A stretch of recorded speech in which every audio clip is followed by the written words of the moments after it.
Westford Conservation Commission meeting for Wednesday, April 23rd, 2025. This meeting is being broadcast live by Westford Cable Access Television and recorded for playback online. By attending this meeting, you consent to your audio and likeness being recorded and broadcast. The first item on our agenda at 7 p.m. is open forum. Jim? The Commission and the Select Board received notification from CSX Railways that they're going to be included their operational plan for herbicide removal along the right of way through town. And I have in the past few years, I'm planning on accompanying them from one border, Westford Groton, to the Westford Chelmsford line, and make sure that they're spraying where they're supposed to and not where they're not supposed to.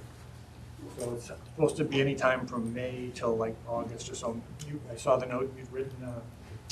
Yeah, I reached out to their environmental consultant like I have in previous years and copied the CSX representatives that were helpful last year in getting Jim the CSX's liability waiver. So I don't know when that'll be, but sometime between May and August.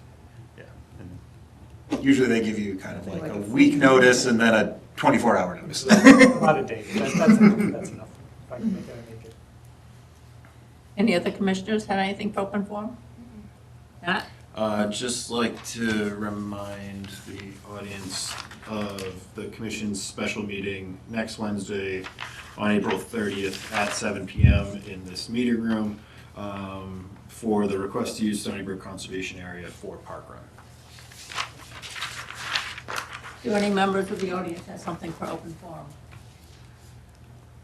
Okay, moving on to our other 7 p.m. agenda item. It's a public hearing for the Westford Department of Public Works. Under Massachusetts General Laws, Chapter 131, Section 40 of the Wetlands Protection Act, and Westford's non-zoning wetlands bylaw, Chapter 171, the Westford Conservation Commission will hold a public hearing on Wednesday, April 23rd, 2025 at 7 p.m. in Meeting Room 201 at Town Hall, 55 Main Street, to consider the Notice of Intent application of Westford Department of Public Works for work in bordering lands subject to flooding within 100 feet of bordering vegetative wetlands and 200 feet of Stony Brook and Keyes Brook to construct a sidewalk, curbing, and minor drainage system improvements, Phase 2 of the project, within the Plain Road right-of-way between the Grassy Pond and Stony Brook Conservation Area parking lots, approximately from Plain Road to Villanova Drive, at Villanova Drive to 66 Depot Street. Good evening. Good evening. My name is Jeremy Downs. I'm the Assistant Town Engineer. With me tonight I have John Rockwell from TEC. He's the designer for this project. As Noel just read, we're here for the Plain Road Phase 2 sidewalk project. This is a continuation of the sidewalk that was constructed last fall that currently terminates at the Grassy Pond parking area. Our project will extend that sidewalk from Grassy Pond down to the Stony Brook Conservation Area, down near Depot Street, just north of the railroad tracks. We're here tonight for a notice of intent. We're in a jurisdictional area at the very end of the project near the Stony Brook Conservation Area as part of the Stony Brook and Keyes Brook waterways. We also did want to discuss or point out to the Commission tonight the section of sidewalk that we're going to be constructing on the Grassy Pond conservation land. Just like we did with the Phase 1 project, we're going to be constructing about 200 feet kind of through the woods, off the road through that property. So just wanted to point that out, and we can answer any questions on that. At this point, I'd like to turn it over to John Rockwell. He can give you some more details of the project, and then we can answer any questions you may have. All right, thanks, Jeremy. So as Jeremy mentioned, it's primarily a pedestrian safety improvement project to extend the existing sidewalk network that the last segment was constructed just north or to the north of the Grassy Pond driveway, access driveway, substantially completed last year. And this project will pick up from there on the south side of that driveway and extend all the way down to the intersection of Depot Street. So the sidewalk will provide some connectivity and accessibility for pedestrians between Grassy Pond and the Stony Brook Conservation Area, as well as access for the neighborhoods along that route and the side streets. The sidewalk's going to be about a 5-foot wide asphalt sidewalk, typically separated from the roadway with a vertical granite curb.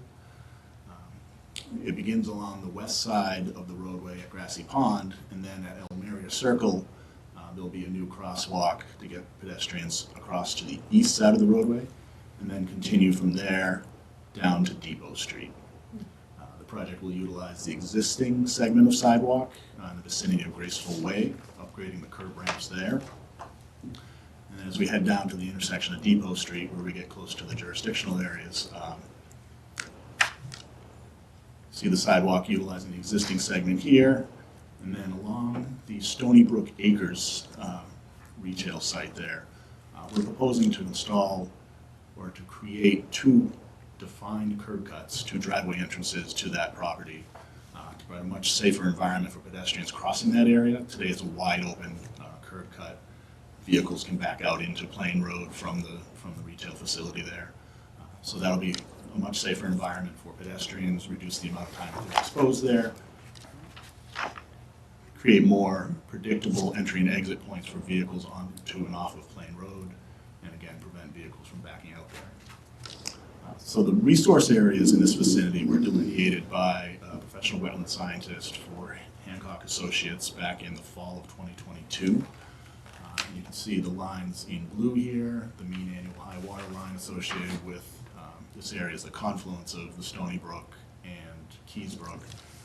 So these lines delineate the mean annual high water, series 100 and 200 flags, and then riverfront defined off of that is shown in this dotted pink line.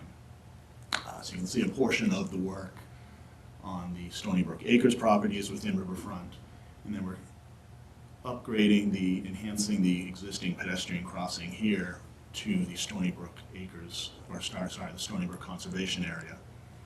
That area is within the riverfront as well.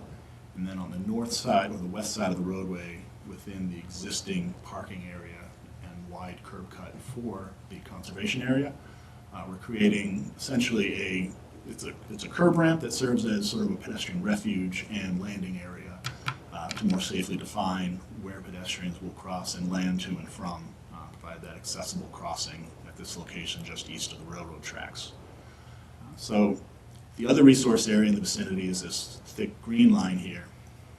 And this is the bordering land subject to flooding, Zone AE 100-year flood zone. And that's based on the June 2023 preliminary National Flood Hazard Layer.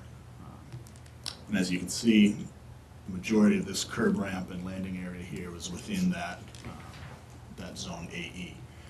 This results in an impact of about 66 cubic feet of impact within the flood zone. And we also have, with respect to the riverfront, about 3,000 square feet of disturbance within the riverfront associated with the curb ramp on this side, as well as the construction of the sidewalk and curb cuts here, and the reconstruction of a portion of the driveway apron to Stony Brook Acres to tie in the accessible driveway crossing back into the existing condition.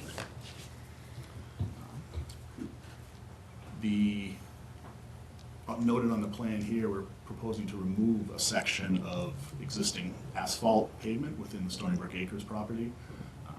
This is no longer needed for circulation and parking, given that we're installing curb here and creating the new curb cut in this location.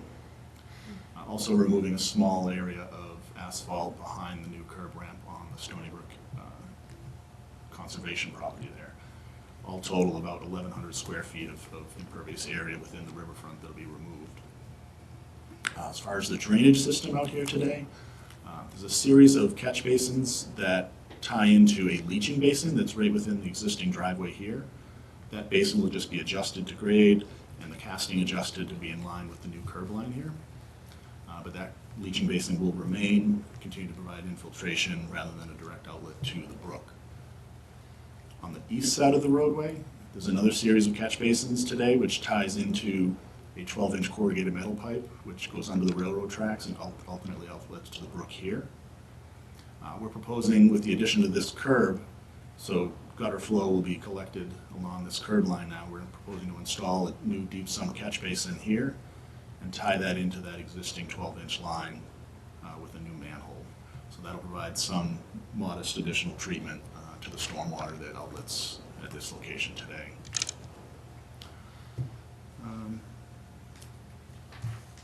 So we're filing as a limited project for maintenance and improvement of existing roadways. As far as mitigation measures that I mentioned, maintaining this existing leaching basin, installing this deep sump catch basin. We'll be installing erosion control devices, including silt sacks in all the catch basins that lead to this outlet to the brook. I think that's generally all I wanted to cover. I'd be happy to entertain any questions that you may have. Commissioners have questions? Eric? So the sidewalk that comes down to the point where then again crosses the road there. You've got that new landscaping.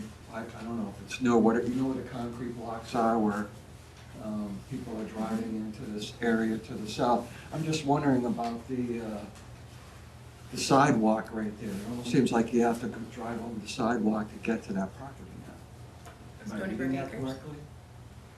No, this is the new curb cut that's going to be created on this side of the property.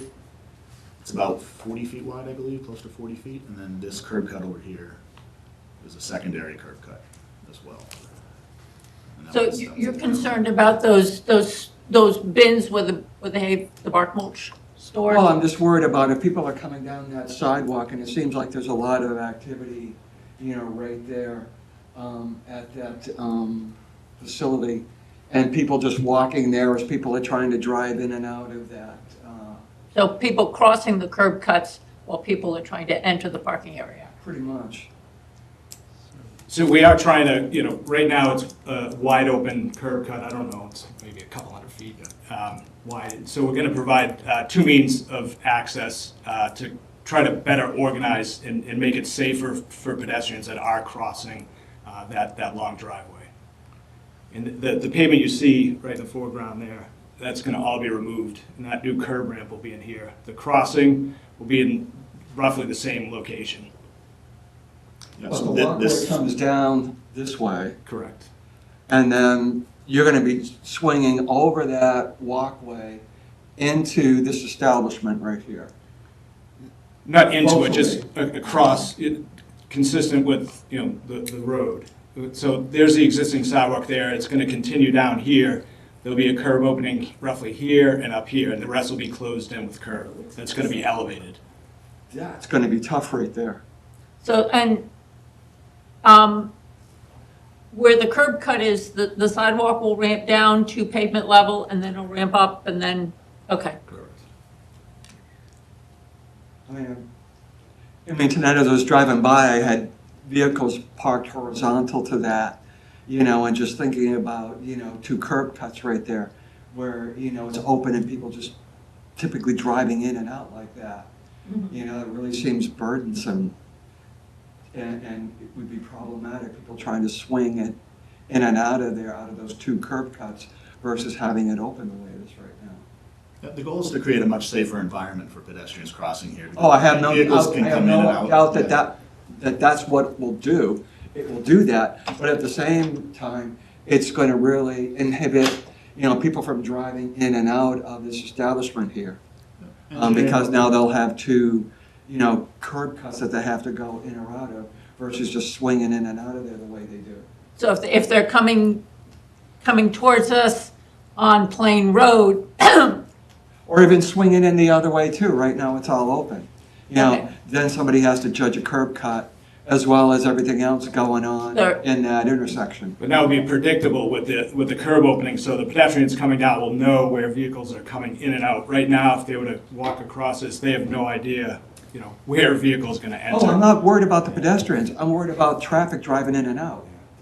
I get what the pedestrians do, and I get this, how this will help them.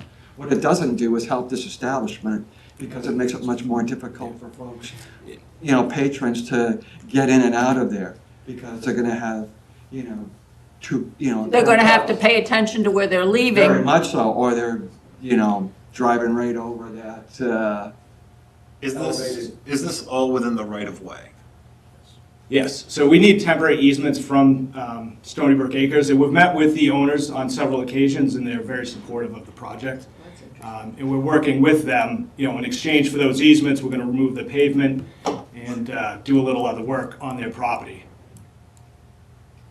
So Right, so this is the dash line for the county layout Right, and the correct. right of way. Right. So every, this is all within the right. The sidewalk facility will be in the right-of-way. We will be working outside the right-of-way to, provide a little bit of paving for the apron, which is on their property, which is why we need a temporary easement from the owners. So this is going to be a learning experience for drivers. For sure. Yeah. Will there be Signage. a blinking yellow light at that crosswalk? We're not proposing rapid flashing beacons here. Is there any With, signage? with the railroad there, it could get pretty confusing, I think. So we will have signs, pedestrian crossing signs, but no flashing yellow lights. Pedestrians gotta go across 4 lanes. Yeah. Melon, did you have a question? He answered it, thank you. Okay. So one of the questions that I had is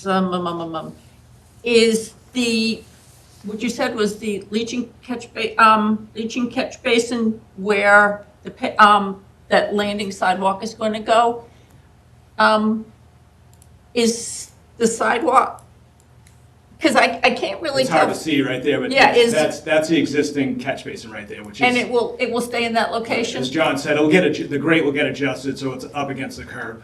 Okay, okay, so actually people will be walking across it? The curb ramp is to the left, right? So Okay. that's the curb. Yeah. Correct. Okay, so that's where the hash lines will direct them towards. The right-hand side of that stretch of sidewalk that's shown here, at the far end of it, if that's gonna be at full curb height? Are you talking about the end here? Yes. That will dive down to meet the Yeah. existing grade. Okay, because I look at this and I understand why you're doing this. It looks like that section of sidewalk that's being added is taking up roughly a third of what's the current entrance into Stony Brook Conservation Area? Yeah, so the existing entrance is really wide on this side as well. It's probably 70 or 80 feet. And right now, where the crosswalk is, maybe that photo, Matt. It's hard to see there, but, that crosswalk's within the driveway. So someone could basically drive right in, right over the crosswalk to enter. Yeah, you can see. Yeah. the edge of it Yeah. here. So this is a wide opening, and same thing on Stony Brook Acres, we're trying to shrink it up a little and have a little more control, reduce speeds, and make it safer, obviously, for pedestrians crossing. Is what's remaining in the entrance to Stony Brook Conservation Area, is that going to be repaved at all, or it's just going to be left in this condition? Right now, we have no proposals to pave it, we're just looking to put in, the curb ramp and that little bit of sidewalk, but if that's something that we want to discuss with the commission, the pavement, the apron, and here is Yeah. in pretty bad condition.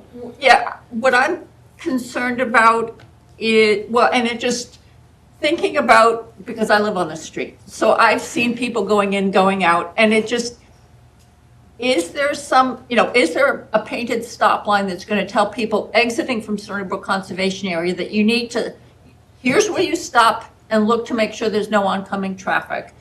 The other concern that I had is the number of times I've seen rear wheels on very long vehicles going over curbs.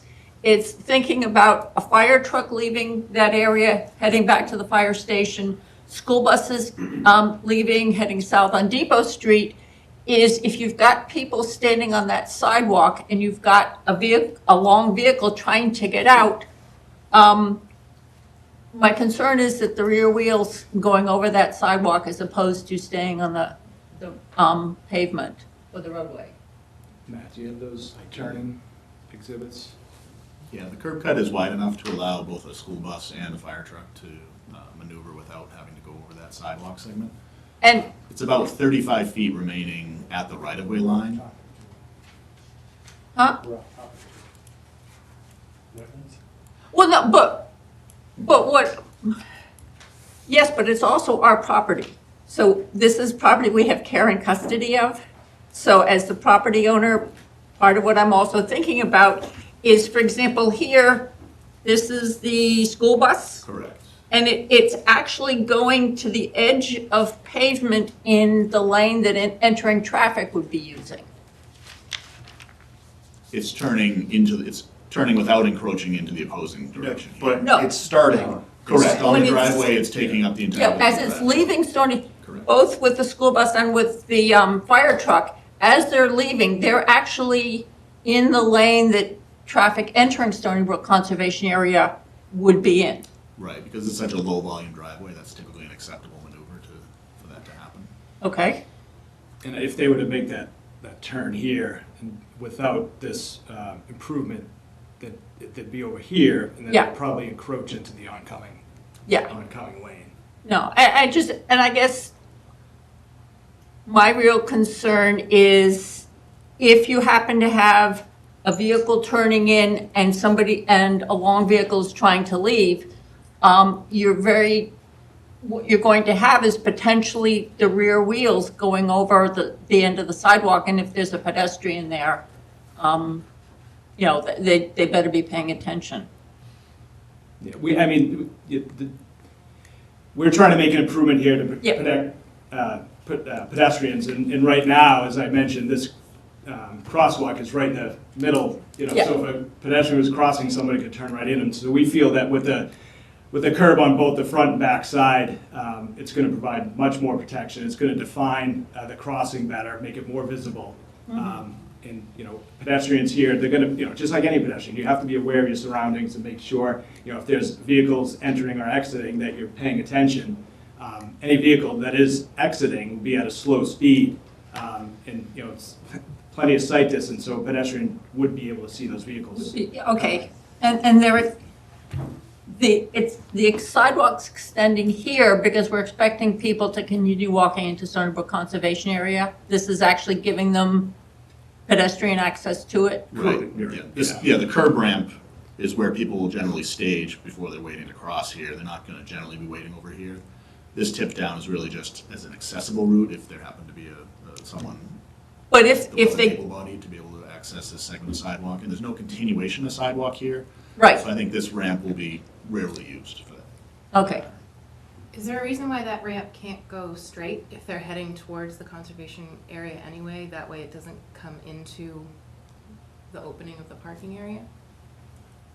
It could potentially be reduced and then just have this be the connection here, you're saying? Yeah. Yeah. So then that way it would also make it, so, cars do park there sometimes, so if there's a continuation of the sidewalk going straight towards the parking lot, then it, angles down. That way it would also differentiate that from parking. With this, in terms of, so the dash line is the edge of the railroad right-of-way. Yes. Where does, in terms of when we go and we look there and we see that, all the crushed stone that's under the tracks and then it kind of turns to a roadway surface,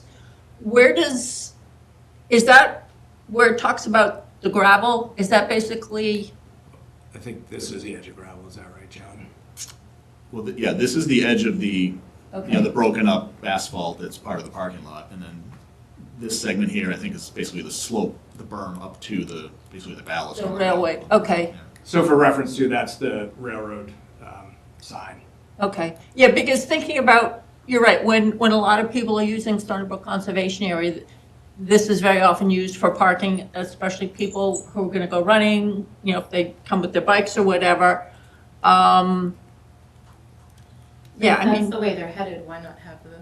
if why not have it if they're, that way? you mean, if they're coming across, if they're going through the crosswalk to the sidewalk, the expectation is they're gonna walk the rest of the way into Stony Brook Conservation Area? I wouldn't imagine they go that way because then they're. No, but I'm thinking you going parallel to the tracks to go into the Right. spots. Yeah. Okay, One of the thoughts with developing the length of this here was also that vehicles may tend to park head in toward the tracks, and this sort of protects or shadows that row of parking if people were parking in that. so the area. expectation is that people would be able to park that way. Correct. I still like Noel's idea of, instead of having it go into the park, have it be parallel with the crosswalk there and just extend it a little further up. Yeah. Now, are you saying rotate the whole thing, Rotate or? the whole thing, and then Okay. maybe having like, I don't know, a post for parking here on, you know what I mean? So they're not parking right at the end of the sidewalk? So they're not parking in front of the sidewalk? Right. Okay. Certainly something we could look at. Yeah. We could Okay. come up with a concept and, And I think it speaks to your concern about people swinging in and out and, you know, having rear wheels drive up onto the sidewalk. Mhm.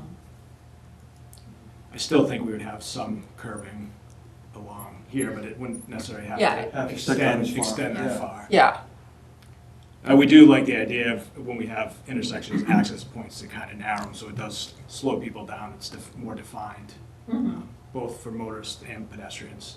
Mhm.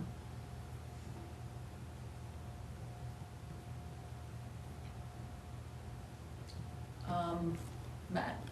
Comments were received from DEP.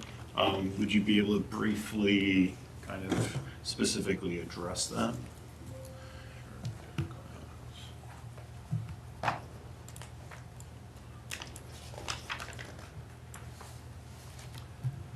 Yeah, so they raised a concern that we weren't proposing any compensatory flood storage.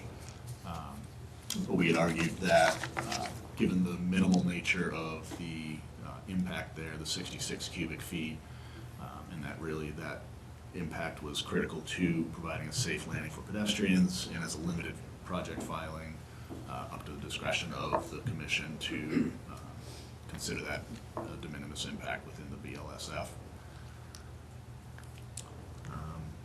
They indicated, I think, I had a conversation with the DEP reviewer afterward, and it seemed like she may not have either received all or reviewed all of the documents. So she had indicated that the project does not provide any stormwater BMP, so I reiterated that, you know, we are providing the installation of a new deep sump catch basin, which was really, again, as a limited project, trying to improve water quality to the maximum extent practical within the scope of this project. And then she had requested to provide a stormwater checklist and supporting narrative, and we did provide that checklist. I think it was just in a certain order that she didn't expect it to be within the compiled NOI document. So we have the checklist in there with a narrative indicating how we meet each of the stormwater standards to the maximum extent practicable. So hopefully that will address all of their comments. Did you have any? That was all. Do any members of the audience have comments or questions on this project? So, we're not waiting for any additional information.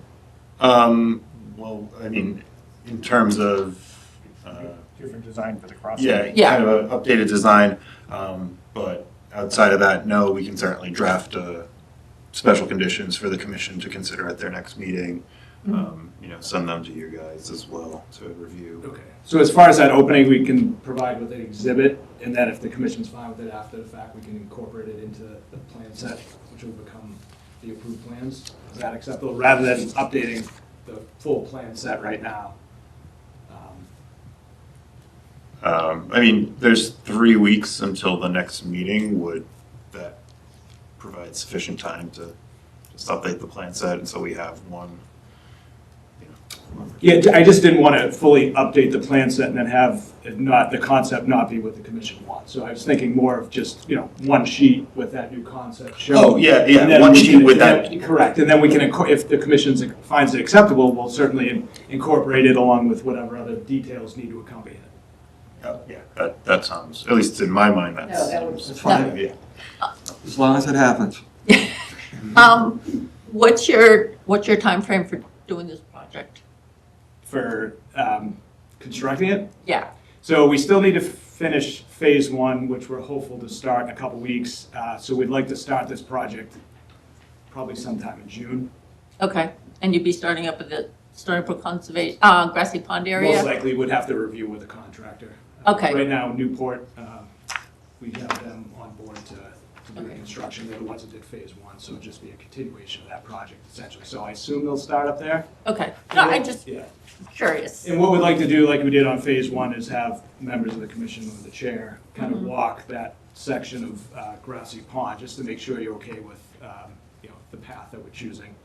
again, we'll try to, we'll make sure we're avoiding cutting down any trees, things like that, make sure the route, is So acceptable. so the sidewalk is not directly adjacent to the right-of-way, but it's also not so far off in the woods that if somebody has an issue, nobody from the road can see it. Correct, just like on phase one, and it's actually a shorter section, so this is what we have conceptually shown here, Okay. which will likely work, but again, when we walk it, we may say, hey, let's go around this tree, or let's meander this way rather than that way.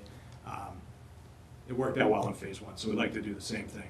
Yeah, it's a similar offset from the edge of pavement, from the edge of roadway as the phase one section. Okay. So we'll, continuing the public hearing until the May 14th? Can I have a motion to continue? Oh, one thing I forgot to mention during the open forum is because Commissioner Ann is with us on the phone, all votes will be roll call.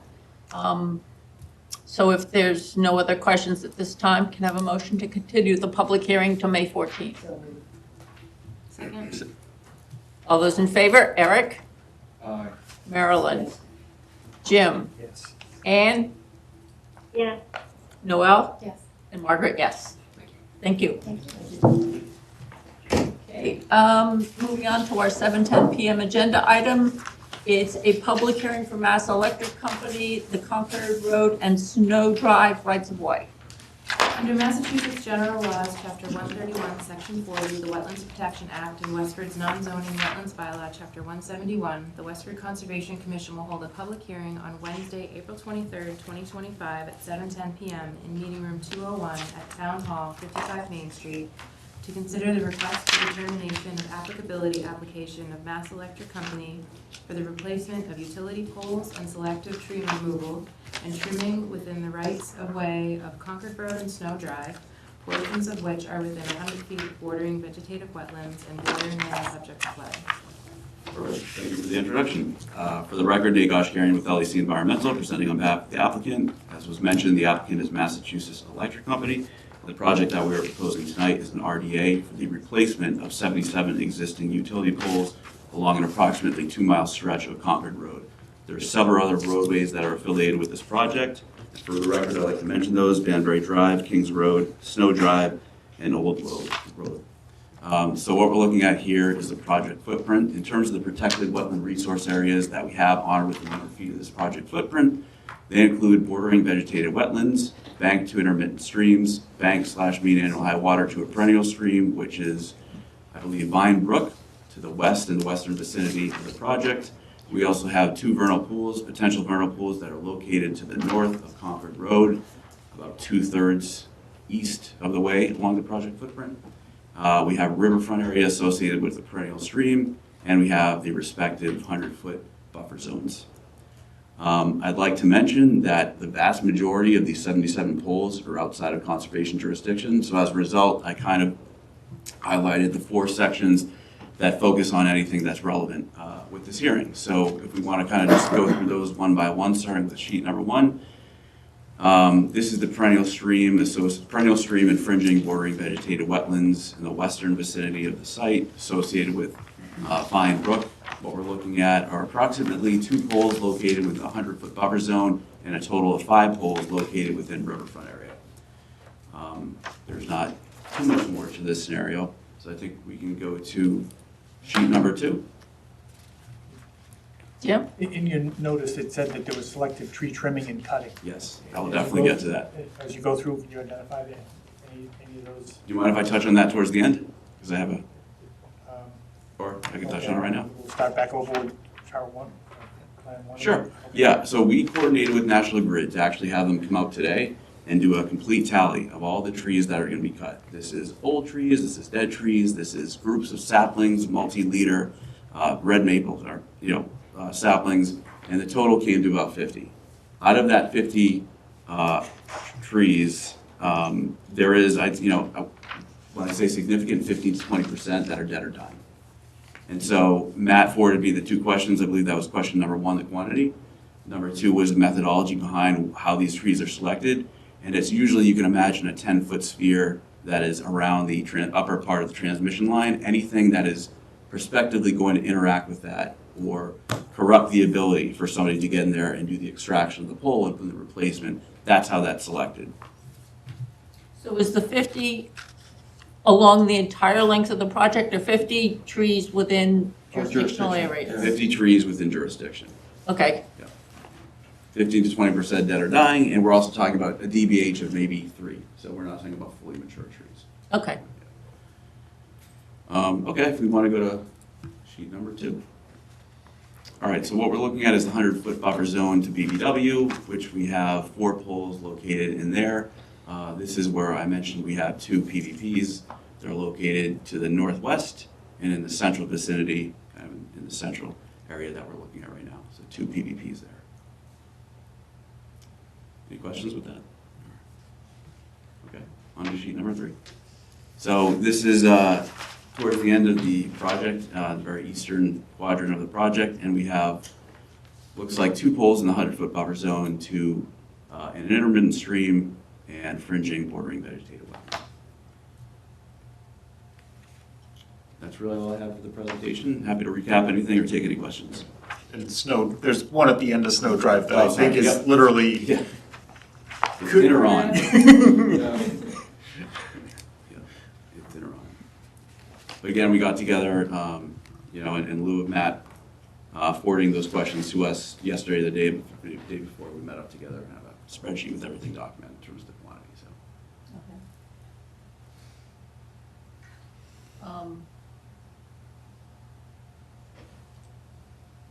So these are, the trees that you're taking out now are potentially ones that would be taken out in the future during line maintenance down the road? Yeah, anything in which there is some type of, negative interaction pending. A tree that's- With the poles and/or with the lines going from pole to pole? Sorry, can you repeat that? So you were talking about a 10-foot diameter. Was that Yeah. around the pole, or was that around the wire corridor? Good question. So when I envision that, I'm thinking towards the top. There's a little bit of flexion that the line has to have when they're pulling the existing pole out. Okay. Put the new one in. So anything that's within 10 feet of that, you can imagine that kind of flexion within the Okay. line that's potentially going to interact with the branch. But it would, so you wouldn't be looking at trees that are, for example, halfway between the 2 poles being replaced? Negative, no. Okay. No. So this is just trees around the poles? Exactly, the immediate vicinity. Okay. Matt, do you have any questions? nope, again, the questions regarding the trees. Because that was the, included in the commission's packet, I did provide the citations to the references of 310 CMR 10 that were included in the RDA application. And, my one rationale, in the initial discussions with the applicant was, the tree removal, and as specified in 310 CMR 10.2 2B 2H.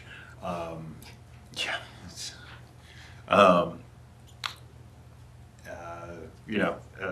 That work is as far away from the resource area as practicable with no additional tree trimming.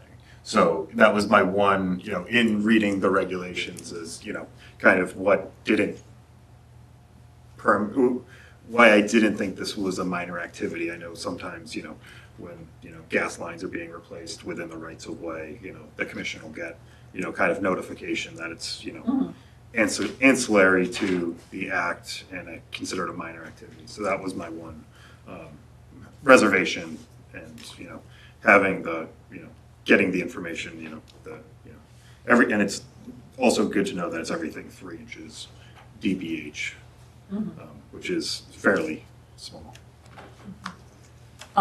Any comments or questions from members of the audience? Okay, so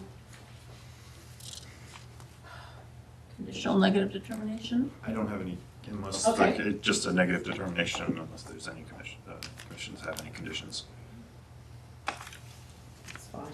Can I have a motion for a negative determination of applicability? So moved. Second. All those in favor? Eric? Yes. Marilyn? Yes. Jim? Yes. Anne? yes, Yes. And Margaret, yes. Can I have a motion to close the public hearing? So moved. Second. Can I, all those in favor, Eric, Yes. Marilyn, Yes. Jim, Yes. Anne, Yes. Noel, Yes. and Margaret, yes. Okay. All right, thank you for your time, everybody. Thank Appreciate you. it. Thank you. Thank you. Okay, so, moving on to our 7:15 PM agenda item, it's a public hearing to amend order of conditions for Friends of Forge Pond and Littleton Clean Lakes Committee.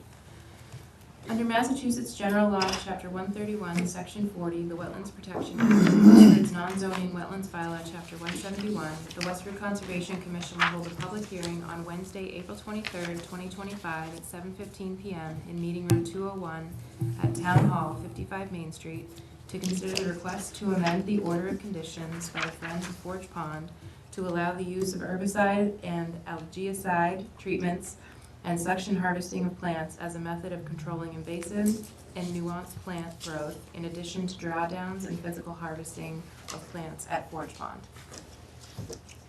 Hi, I'm Dave Barr. I'm a member of the Westford Health Lakes Ponds Collaborative, Littleton Clean Lakes Committee, and Friends of Forge Pond. I can provide as much or as little introduction as you'd like. You had been with us, I came to the last meeting to discuss this briefly for the question of whether we could amend the order of conditions or need a notice of intent. The submission here has more information, obviously. yeah, I think, I don't know whether you want an introduction again, or if we just want to get into questions you have. I think we could probably just get into it. yeah, my thought is, yes, Yeah. what are you at? Yes, basically getting into what you're adding to ask Yeah. as another tool in your toolkit. All right, let me give you 1 minute. Yep. Okay,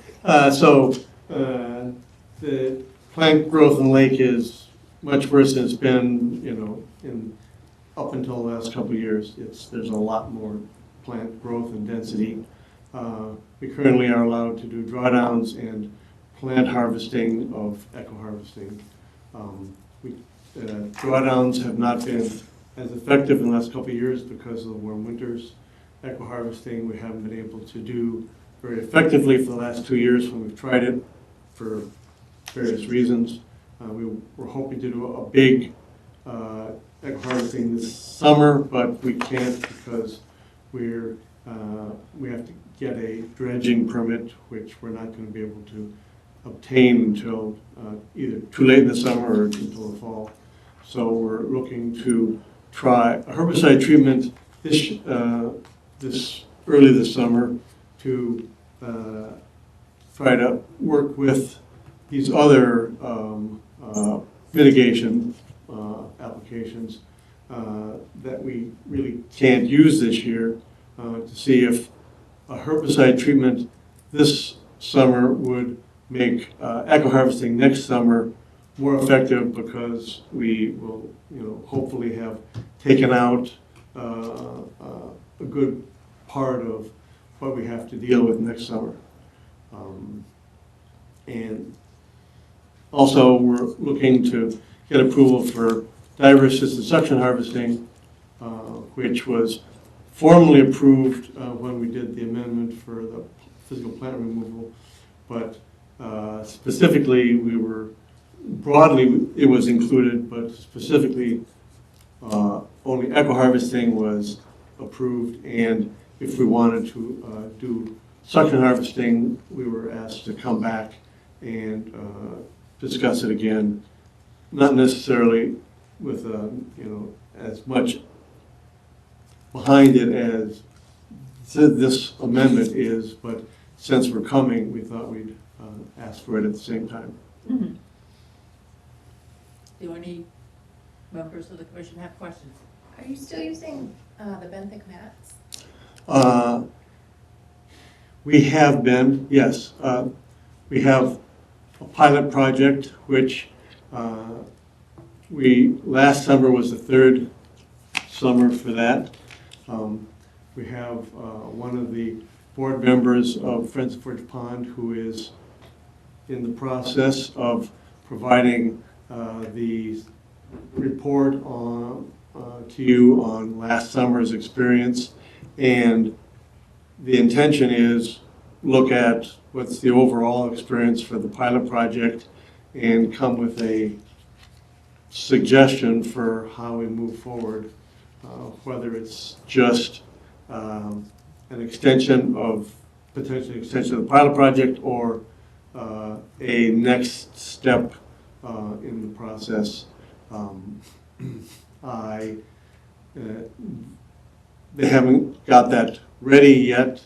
I didn't want to include it in this, although we could have, because we have funding for the herbicide treatment that is available until the end of June, which means we need to have all of this approved, including natural heritage and DEP, and it didn't seem like adding something additional to it was a good idea, because it would probably might push us past the point where we had available funding.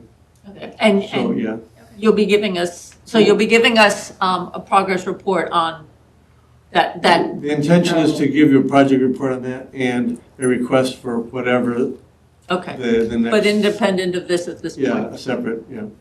Marilyn? I just want to remind you that you can apply for CPA funds. Yes, thank you. I sit on that board. You- so I- yes, you mentioned that, I just you want to remind mentioned, you of that, so you think of that in your timeline. no, thank you, yes, yes. And I appreciate that.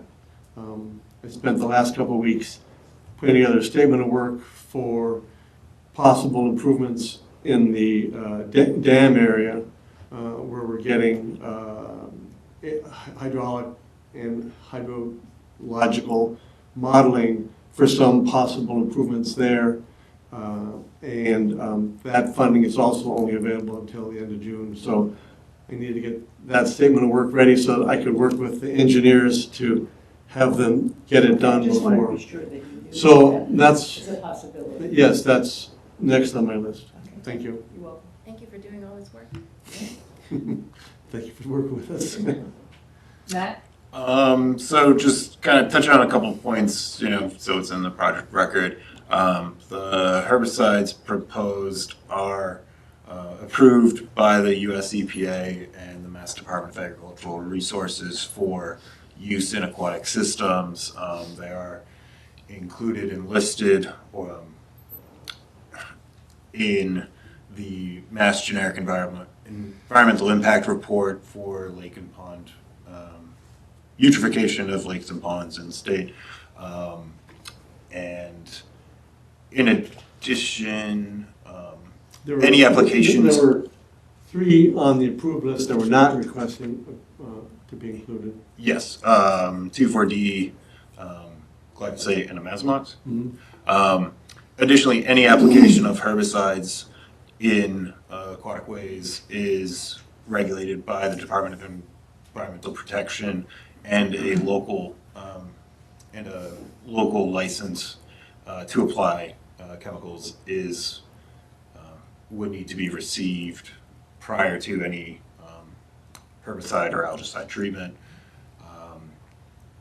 As discussed at the previous meeting, the altered jurisdictional wetland resources as part of this amendment is unchanged from the original order of conditions and amended order, as it was the annual drawdown altered all of the land under water body of the entire water body. So what is being proposed is, and while a targeted spot treatment is proposed in the first year, it was originally permitted. There's no additional altered areas proposed associated with this. And in terms of natural heritage's review, do you have a rough timeline on when the 30 days? So, when I submitted this to you, I also submitted the narrative to Natural Heritage, which was April 4th. Okay. So they have until May 4th Okay. to give us a response. So, And I submitted it to DEP at the same time. So just in terms of kind of figuring out timeline and next steps. So any comments? One more thing. Okay, but I would like to request that we take dicot off that list, as it's been banned in the European Union since 2016 and various other countries around the world as a known carcinogen. I don't think that we should be having that on the list. I know the EPA says it's okay, but I'd rather not see it on there.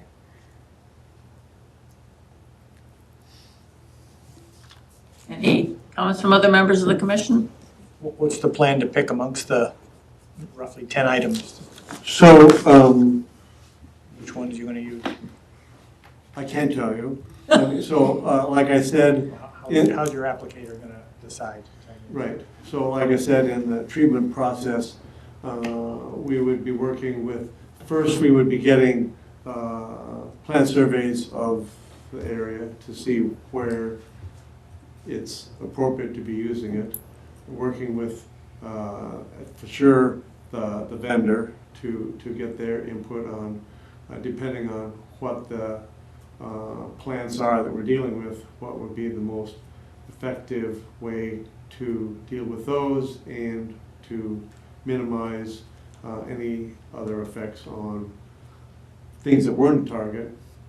Also, we would be reaching out to DCR.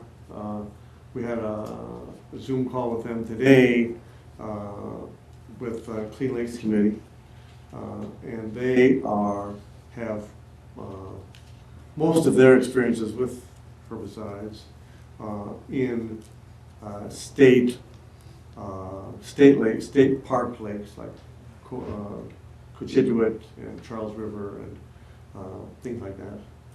And they, I asked them specifically, and they said yes, they'd be glad to, because we don't have experience on Forge Pond with this. They'd also be willing to give us guidance on what they thought would be appropriate treatments. All right, so we don't know right now, and we're not going to know for a while. I'm supporting your. So, yeah, so I would, So we'll say, I would like to take that off the list too then, and if they really, really, really want to use it for some future purpose, because it's perfectly situated for targeting, we want to come back and ask. okay. So can I ask, Matt, whether you know, is there anything that dicot is effective on that we wouldn't have another item from the list? I think it would just come down to cost. Again, as this was originally filed as a limited project, or ecological restoration limited project, as the eutrophication, to prevent and retard eutrophication of the water body, 310 CMR 53. 4 or 5, I don't know. I'm out of practice, I don't remember this one. It's in there. And I think Dave cited it as well. If I just have to scroll and kind of hit it. Yes, after the, yeah. No, it's down past, it's in the boilerplate. Lower. After this, next one. Oh, where did it go?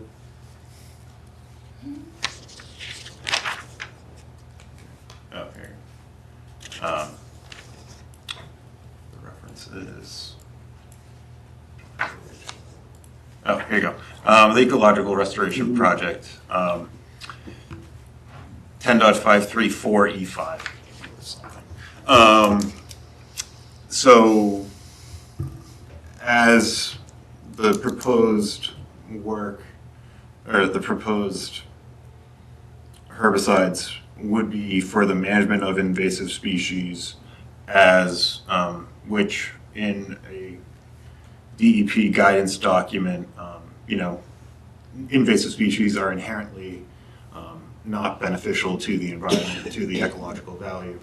The removal of them, the management of them should be permitted.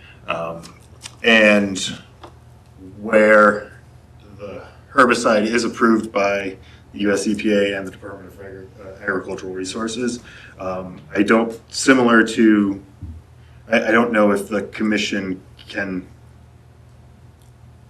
in my opinion, I don't think the commission should be picking and choose while, you know, I the think we can concerns. restrict it. Okay. You know, I do believe that.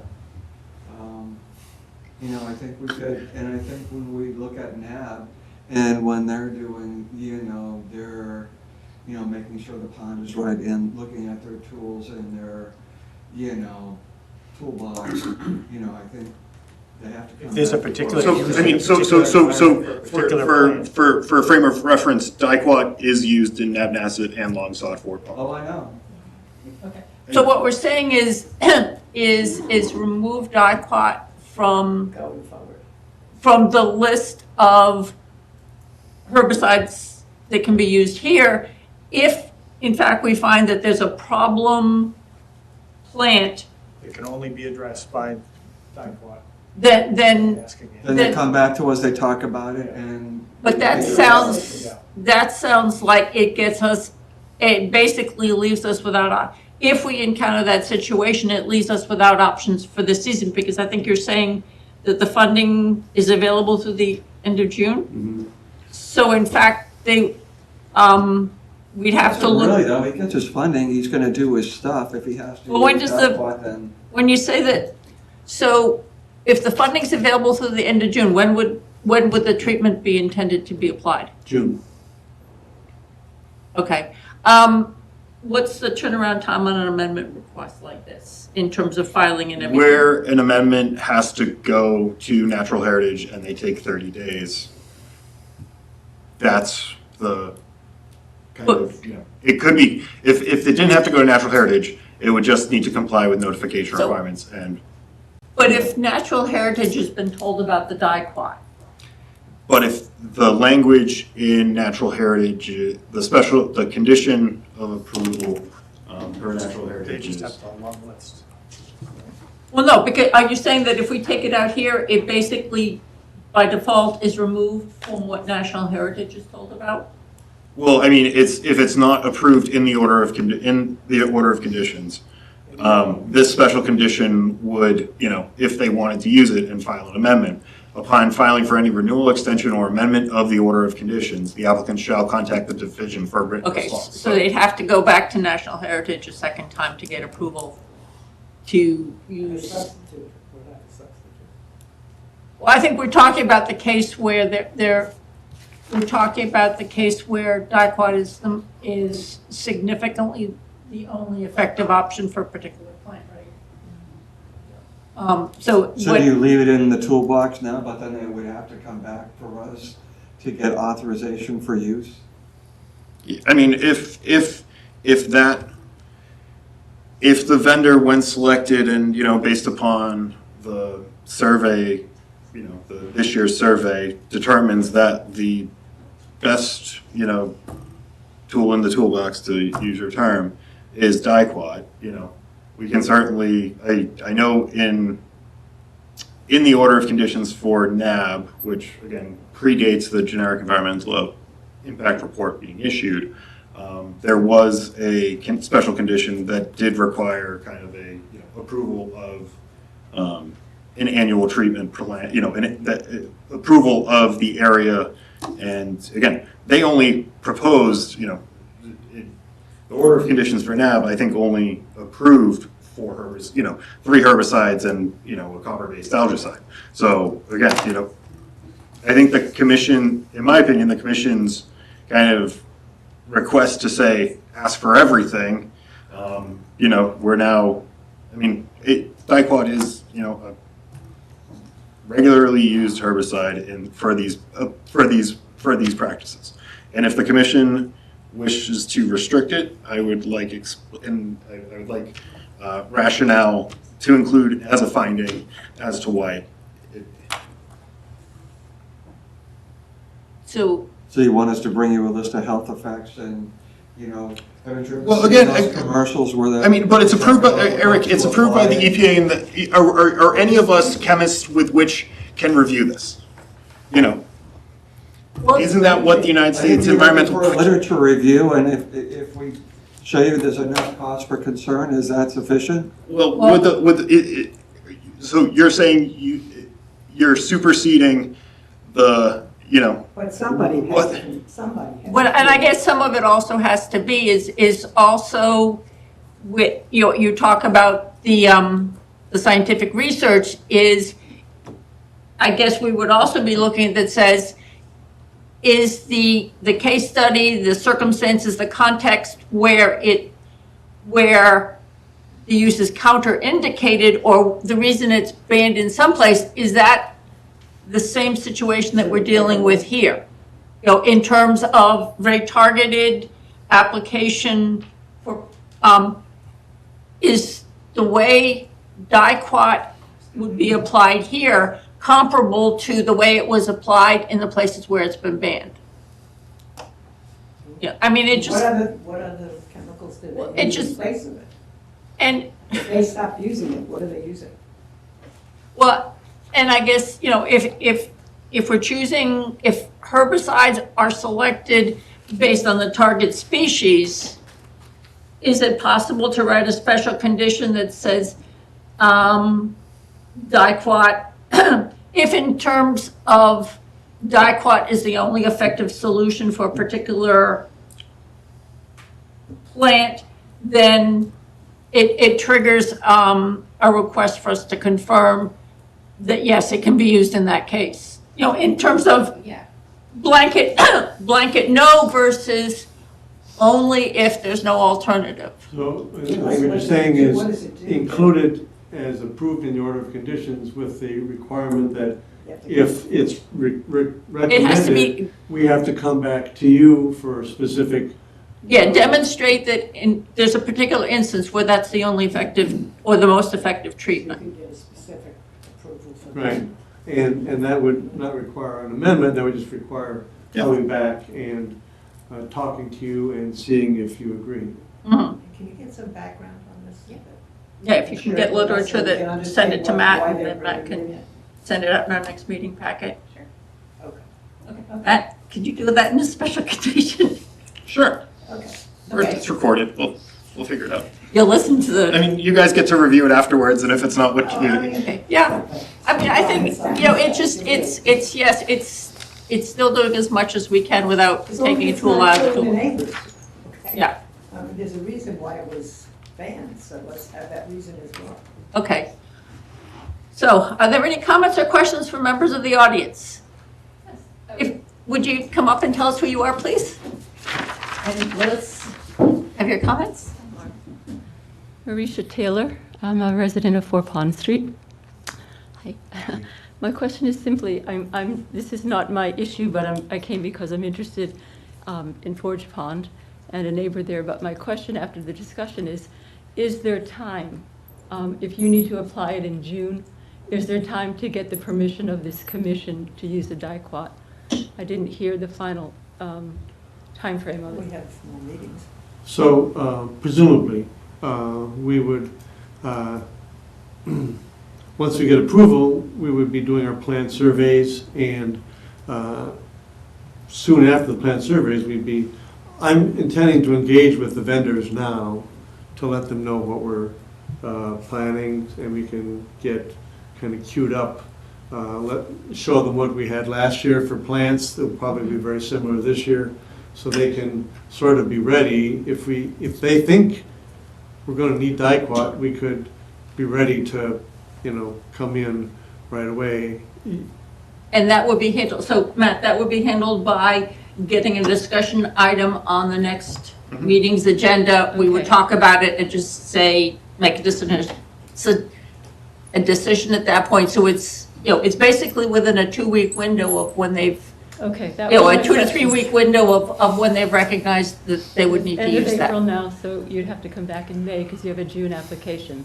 Uh, We, presumably, we'd be able to, if they're willing to approve it, they would be approving it at the May 13th meeting. 14th meeting. Littleton's the Sorry, 13th. Littleton's 13th, thank you. Which would, and we'd do our plan survey like in that same timeframe. And that would give us time to know that, well, even before the plan survey, I'm sure it's going to be basically the same as it was last Okay, year. that's I'm satisfied with that. My other question is, I don't quite understand why Dicot has been approved for other lakes in town, but it's an issue now tonight. It's been a concern to us. I know we've discussed it in the past, and, you know, we've tried to limit its use. Well, and I think some of it also is, as we become aware of information elsewhere in the world of how that particular herbicide is being viewed, we start to take another look at things that are in use and kind of ask questions. Okay. Much like glyphosate, you know, that Roundup that we used to use and don't anymore, you know, and now it's a carcinogen, you know, and it used to be widely available and widely used. Yeah, so as we get more information, as more scientific information comes out, we, you know, as we get new information, we look at it and consider Sure, how we want to that move makes forward. sense. No one can disagree with that, but my final question is, I don't understand, can this commission actually supersede the EPA in We're terms not of changing it what? for the whole country, just for this project. Exactly, but still, if it's an EPA, We could, yes, we could. you can. And that's written someplace that the town has that Yeah, right. they're the feds, we're the state. Say So if the EPA said that's, you know, and we think differently, we can. Well, we could not approve something that the EPA said no to. But if they say yes and if they We can say be more yes, stringent. we can be Okay. more stringent. Okay, We could That's a say we good- prefer yeah. not. We could Yeah. find another. Yeah, but no, Okay. we could not, if they said, no, this is not allowed to be used, we wouldn't can't. say yes. We Yeah. can't say yes. understood, thank you. Okay. So, in terms of process-wise, amending the order of conditions, we need to have a revised order for the next meeting? Yes, well, if it's the commission's pleasure, we'll draft an amended special conditions and findings and include DEP, or not DEP, Natural Heritage's comments. If, you know, they're in DEP, I haven't gotten any DEP comments, Right. so Okay. I haven't asked either. So we can certainly check to make sure that we're kind of checking all the boxes, but that would be, continue to the, my recommendation would be to continue to the May 14th meeting. At And we'd which have to time- wait for, we'd have to do that anyway because we need National Heritage's Exactly. response. Yep. Okay, so can I have a motion to continue the public hearing to May 14th? So moved. Second. All those in favor? Eric? Yes. Marilyn? Yes. Jim? Yes. Ann? Yes. Noel? Yes. And Margaret, yes. So we will Okay. see you on the Great, 14th. good. Thanks very much. Thank you. Mhm. Moving on to our 7:25 PM agenda item, it's continued public hearing and issue order of conditions for Hayes 85R Acton Road. Oh, are you on the list? Scott, if you can have conversations, please take it outside. Okay, thank you.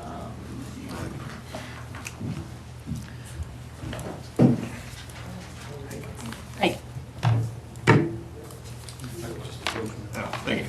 Here's a full-size copy, and some reduced for the commission if they need it.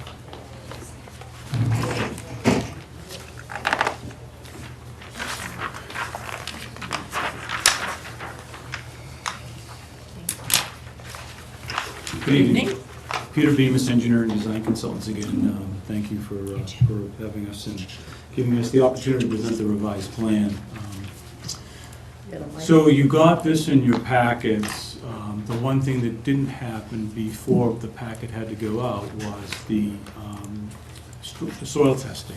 We'd scheduled it for Saturday, because that was the only day I had available, so I could do it, and I soil evaluated. So I don't, Matt, that's be the plan that went out to them, right? And then there's the one that. Yes, this was the one See it. this was the one in the commission's packet originally. I can't see. A revised, the plan that was received today and Okay. distributed in the revised meeting packet that had included the soil testing results. And that's all that was And changed. the location of where they are. So this They is were the on same either plan end you've of- just, we're Yes, back. and that's what I wanted you to know, is that you got all the data we could give you, except that we did agree, well, Matt had set it up as a condition, but we had an abutter that had concern, and their engineer wanted the soil testing done. So I said to my client, we should agree to this, and that's when we could do it, was on Saturday. Okay. So the soils that we found at the site they corroborate the results that were of record with the Board of Health. So it is a coarse sand and gravel that underlies this site. The fill levels are different because they manipulated this site. There's different levels of fill that are placed there with a loam cover and a lawn now. So we just call it fill to that level. We found models, which they didn't identify back then, that put the groundwater a little bit higher. We had said originally it was 36 inches offset, now it's 30 inches offset. Still more than enough to provide for a residential dwelling like this. Then we also were asked by, again, the engineer to do a drainage calculation versus just the quick analysis we had done for the chambers to see if we were mitigating that storm. So we did do a full analysis. It's 70-odd pages, and it's a full HydroCAD analysis. And I went through each of the storms. So basically, a 2-year storm is 3 inches, 10-year is 5, 25 is 6+, and it's almost 8 for 100 now. And you can see what the range is here. In every instance, we're mitigating the flows with the proposal. So we're rendering about 2,500 square feet of area impervious, with the barn being 1,500. The pool, its surface is about 500, and then the driveway was around 580. So you take those collectively, we provide mitigation for all those surface areas. And in all instances, we're displacing lawn, or we're moving existing driveway. So we're not doing anything anywhere else. We did move the barn further away. I know there was some discussion about angles. There's a hill there, so we're trying to make sure that we don't impact the ability to have the structure to drain away from it. So we kept it, so we were no closer. We're not affecting any trees. And again, like I said, we're displacing lawn. And then to move further away, we would add more asphalt to get into it. So I really don't want to do that either. We're trying to minimize our impact zone. I know we had some discussions about an asphalt berm. The collective wisdom in that was to eliminate it. So that's been eliminated. And then the conversation also surrounded the rear yard of our abutter at 85. So there's a pocket of lowland there, and the driveway in its current configuration is a bit higher than that, so there is a trapping of water. Not a great deal. It seem to as though it infiltrates, because there's been quite a bit of rain of late, and there's no surface water there. Maybe during the event, but shortly thereafter it would infiltrate. We're going to drop the driveway in that section so that we ensure that there's a positive flow through that area. That's it. Oh, and the other thing we talked about at the last meeting was the signage. So they're all 50 feet on center. That's collectively going right from the boundary line where you come into where the primary portion of the lot is. And that just goes and wraps around. There are a couple areas where they may be closer, particularly on this would be the east end,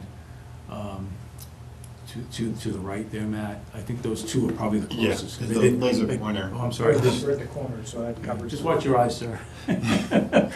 So there's one here, here, and here. Those are probably going to be the closer, because we just wanted one in the middle. But for the most part, we do a circle and make sure that they travel out.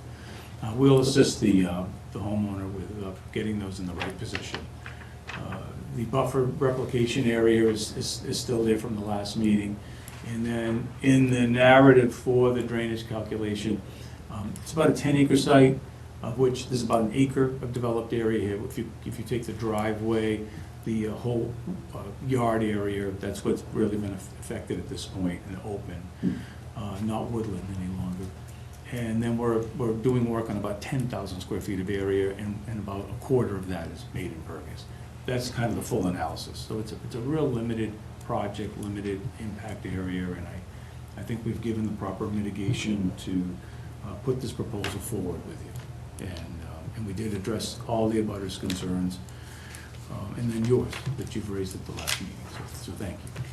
Jim? It's just, I'm pretty sure it's just a typo, but in the soil testing results on your main plan, they both listed as test pit 1. I assume they're 1 and 2, Oh, dear. right? Yeah, it Just was 1 and 2. one and It's two. labeled 1 and 2 up above. Yep, they are labeled 1 And and then 2. that's what you get when you copy and you keep going quickly.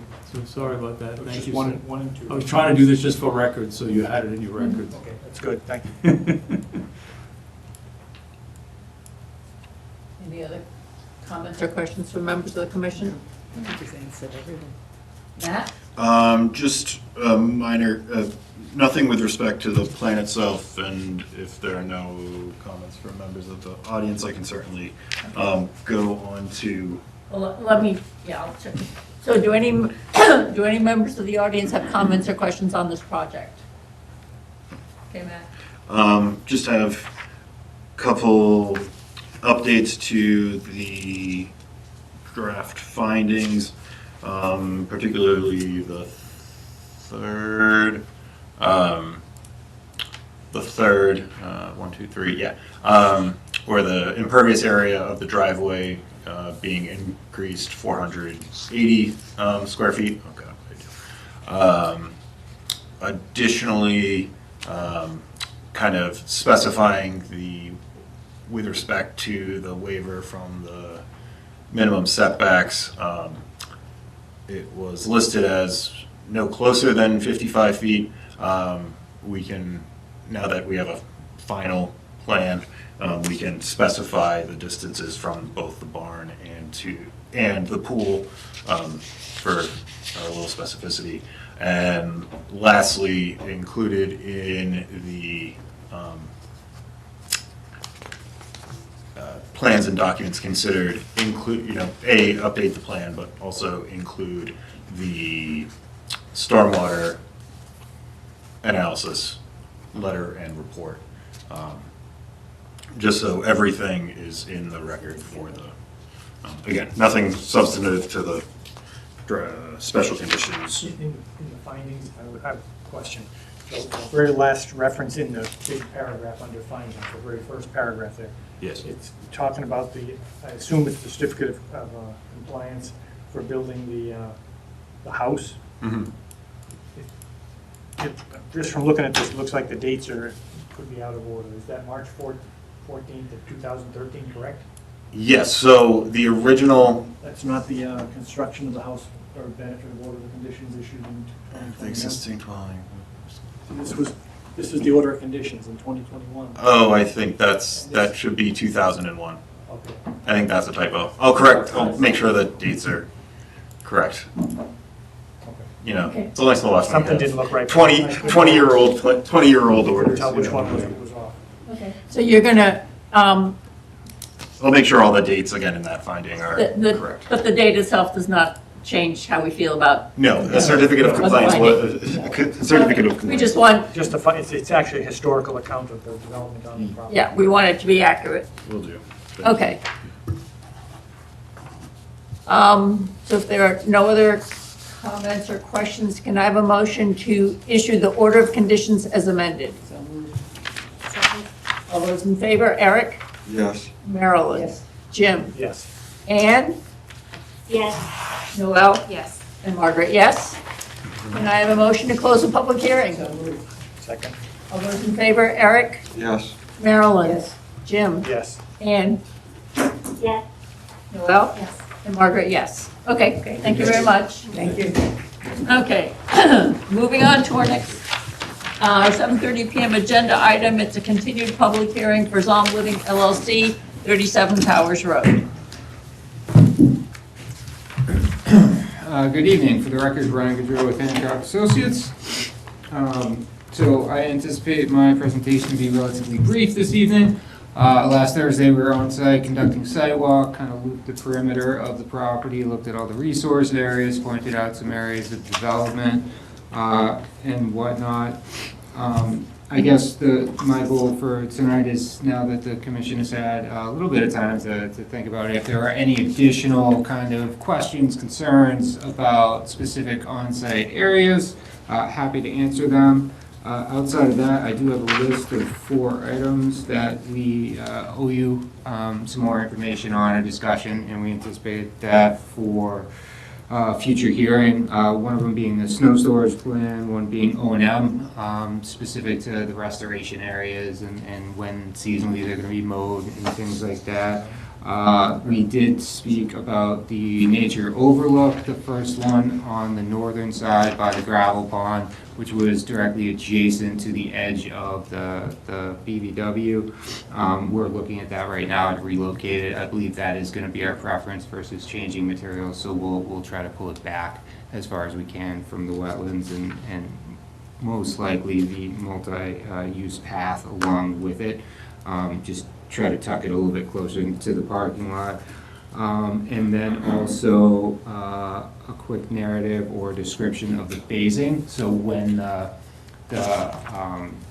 passive recreation piece is going to be constructed in relation to the buildings and the development, how it's going to be completed throughout the site.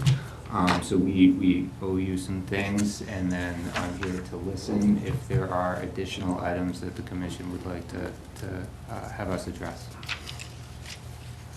No, I think the site visit was fine. I think we really wanted them to focus on making the resource area, the best it could be, and focus on that. Yeah, I think one of the things that had come up in the last meeting was also where the erosion control identified the limit of disturbance, that we wanted some kind of a permanent marker there for when the erosion controls are gone, Yeah. just so that the landscapers know where to stop. Yeah, no, 100%. There were the test wells also. Remember we- Oh, We were yes. asking what was going to happen to those wells that were on What was site. being tested. Or what was the purpose of the wells we saw on site? What was their purpose and what was? If they weren't going to be there after construction where we wanted them to be properly abandoned. Yep. So monitoring wells' purpose, if they are to remain, and if not, how to be removed. Mhm. Matt, did you have anything else? No, I think that covered it. I, along with Noel, was there. Unless Noel has something she wants to weigh in. We can record the site visit at the time, move things along. Okay.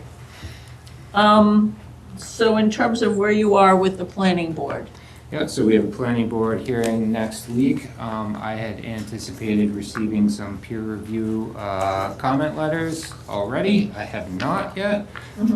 So we haven't revised plans and whatnot to submit. So in process, we'll know more than the 5th. If we're talking about continuance dates, I would suggest 2 meetings at this point. so the in time. 28th? Yeah, and then we'll kind of take it meeting by meeting from there. Okay. Any comments or questions from members of the audience on this project? Okay. Can I have a motion to continue the public hearing to May 28th? Second. All those in favor? Eric? Yes. Marilyn? Yes. Jim? Yes. Ann? Yeah. Noel? Yes. And Margaret, yes. We'll see you on the 28th. Thank you very much. Thank you. Okay, moving on to our 7:35 PM agenda item. We're going to start with an enforcement order follow-up for Yang 88 Cadmuck Road.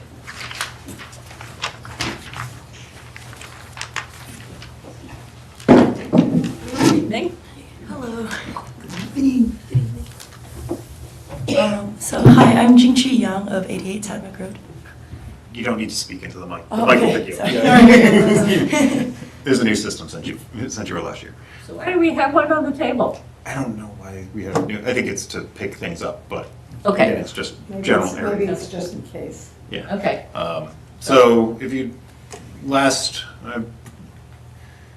time, before the commission, an enforcement order was issued for the unpermitted removal of trees at the subject property.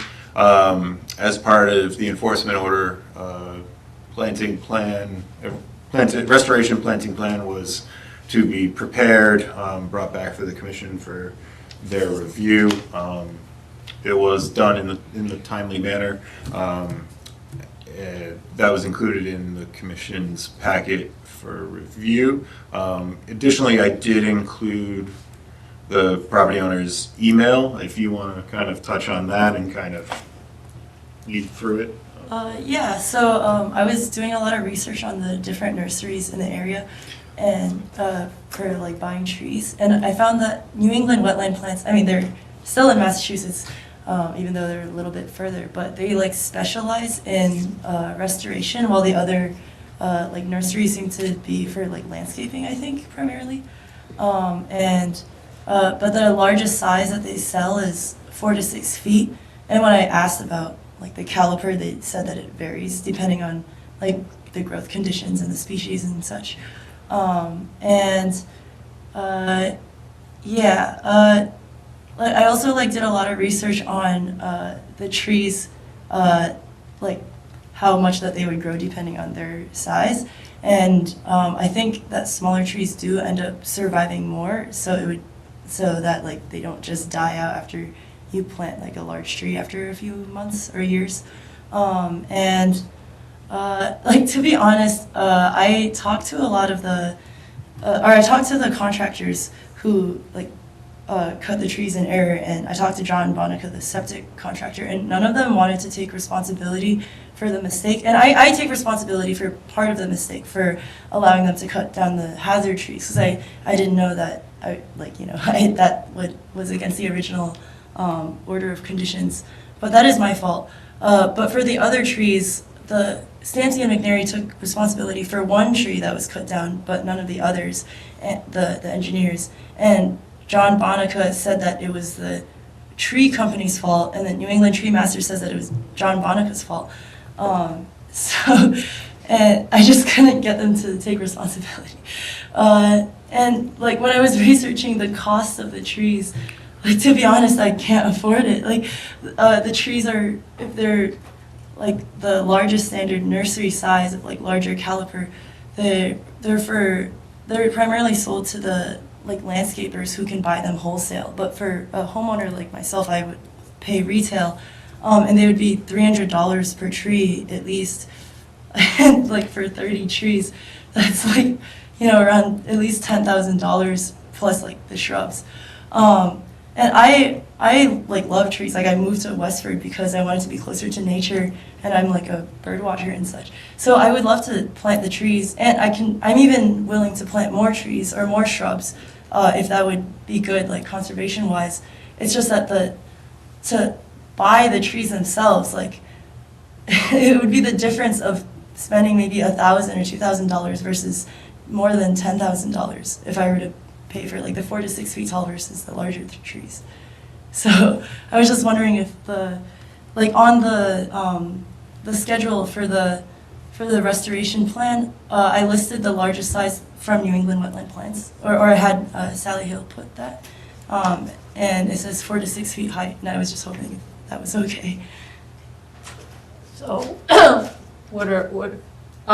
so actually, can we look at the plan and with all yes, 279. So, was this basically what we were looking for? And this was basically what we were looking for, not something where more trees in a smaller caliber. This was the original restoration planting plan?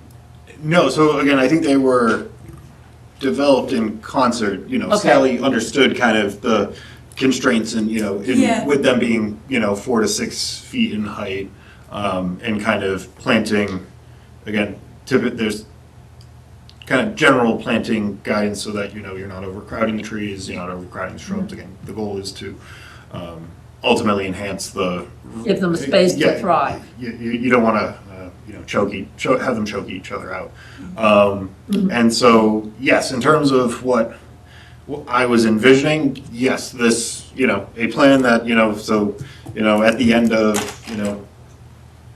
upon planting, one could go around checking off, yes, there's, one of this and 5 of these, and, it's ensure that it's consistent with what was developed, again, with the landscape architecture firm.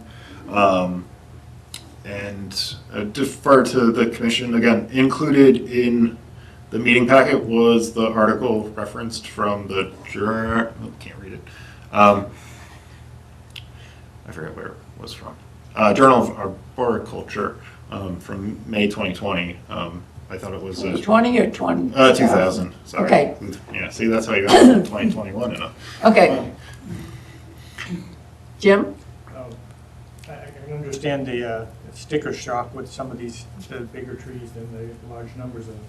But I think one thing we have to consider is on the neighbor's property, I think you have to make your neighbor whole. Unless they have some agreement that that they'd be okay with fewer or smaller. We don't get to make that choice I on the know, neighbors. that's what I'm saying. Yeah, It's- we don't, it's- that's It's out of not ours, but we can't direct plantings on the neighbor's yard. Yes, we can. We can just say you have to plant it.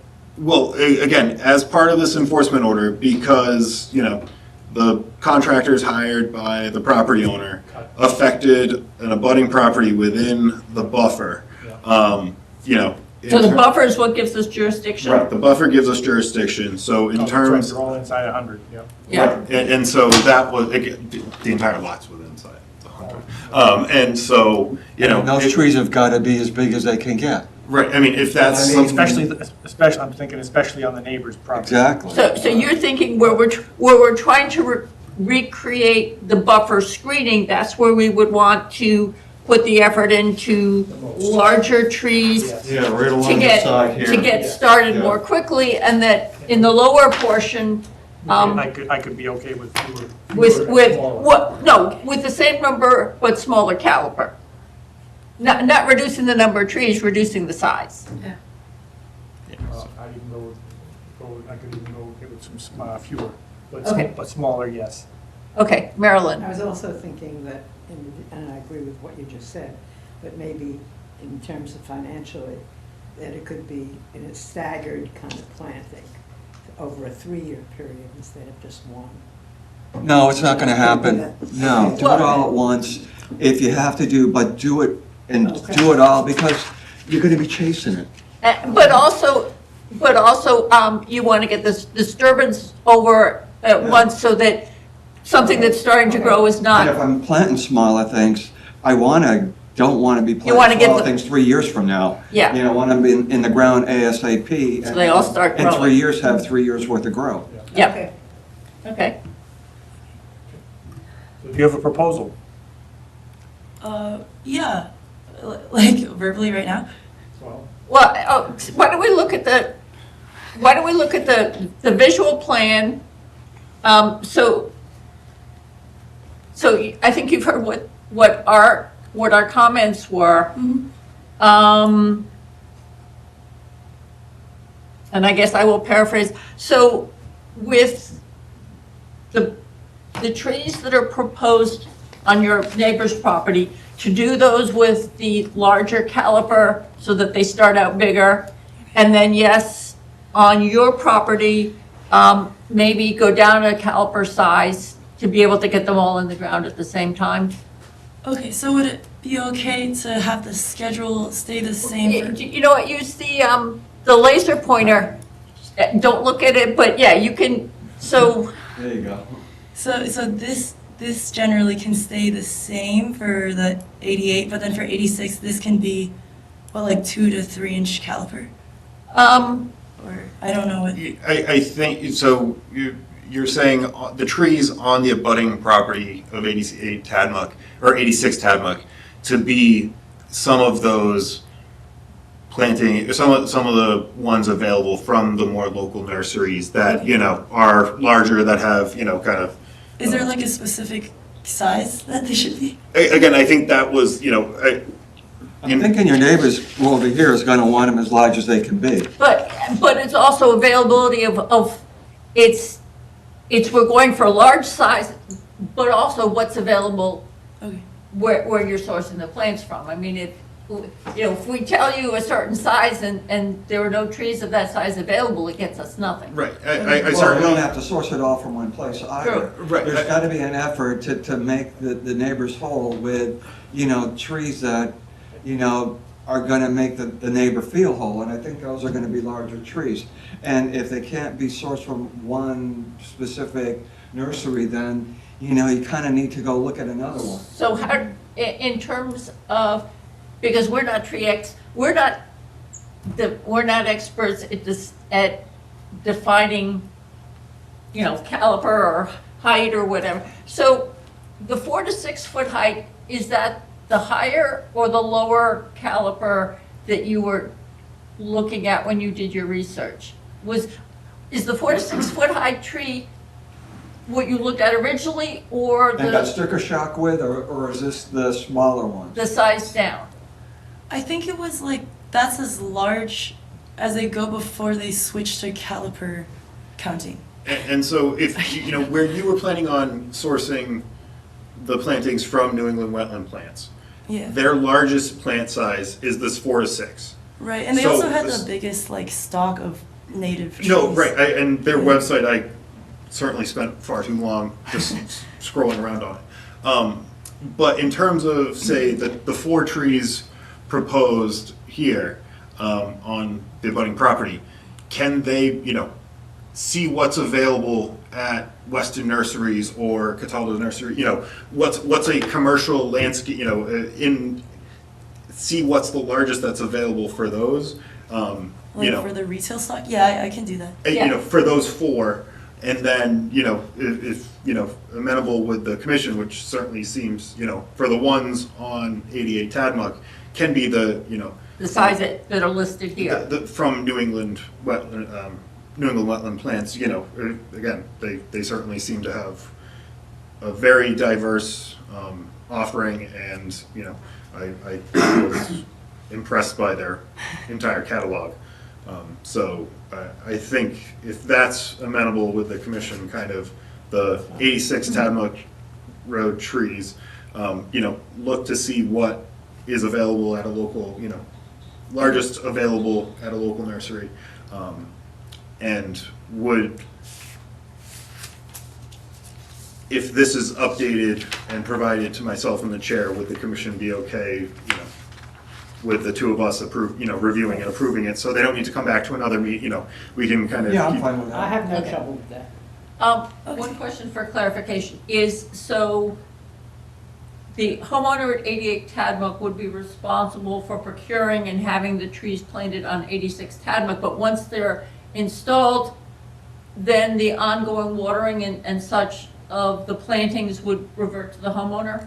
I don't know. I did talk to Kathy of 86, and she said that she would water it, but we're also fine with watering. Well, it just, yeah, but it just is at some point you're transitioning the care of the trees over to the property owner, and I just kind of want to make sure that people are on the same page for that. I think we can certainly, if the abutting property owner would like to speak as to this, I don't want to put words in. Yeah, I mean, you know, I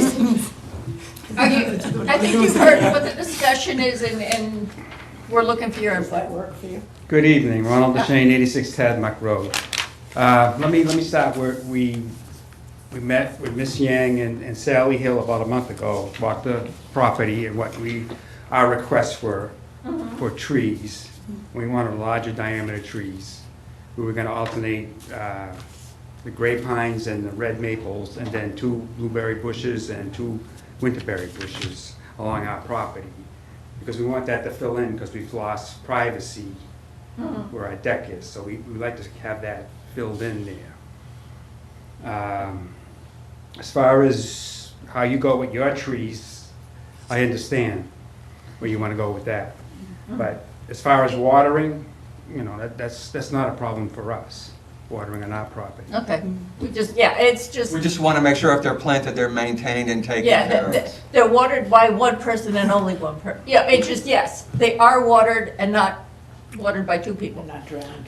Yes, No, that's yeah, okay. no, I understand her dilemma. We've had a couple of amicable discussions, and I feel for her, because I think the engineers should be compensating you for this, reimbursing you for these. They're not stepping up here, but Okay, and so you're doing the we're, best you can.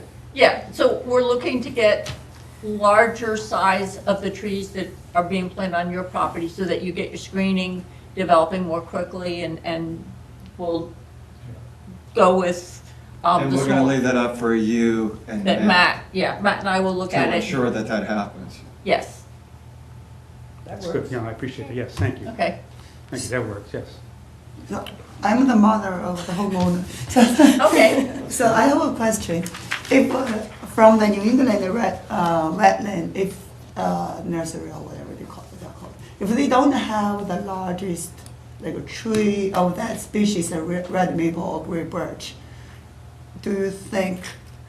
Or I would get those from the red maple and gray birch for the 86 would be from a different nursery. Yeah. Okay.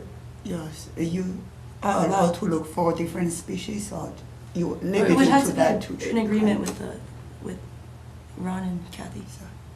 So if the larger trees are not available in the species Yeah. that was discussed, then you would talk to the owner of 86 and say, oh, you know, this species is not available in the larger size. Are there other species available that could be substituted? That would be between you and the owner of 86. Right, but we would still have to approve what those trees are.